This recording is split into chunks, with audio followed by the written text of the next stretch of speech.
आज कॉलेजला उशिरा जायचं होतं त्याच्यामुळं जरा रमत गमत चालू होतं माझं. मग निघाले कॉलेजला. पप्पा गाडी घेऊन गेलते. मग त्यांना फोन केला, अर्धा तास थांबले, मग आले पप्पा. आणि जरा मैत्रिणी भेटल्या होत्या किशोरा शाळेतल्या. मग जरा गप्पा मारल्या आणि नंतर आले आपल्या कॉलेजमध्ये. आणि रिंकू 2 तास आधी येऊन बसली होती.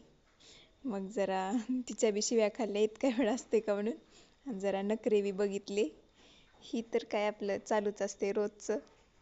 नंतर रेणूला सांगितलं होतं आम्ही ये म्हणून.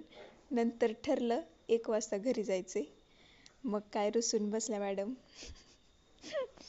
आल्या आल्या गप बसली होती. हां तुम्ही जावा तुम्ही जावा.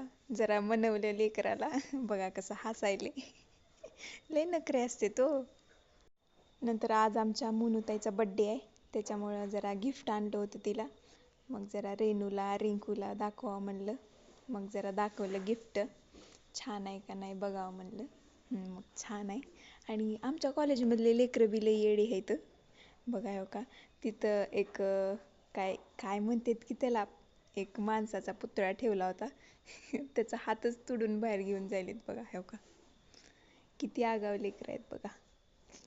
आम्ही तर एवढं हसलो माहीत आहे का, की बस काय करावं आणि काय नाही. नंतर कॉलेज झाल्यावर पाणीपुरी खायला गेलतो.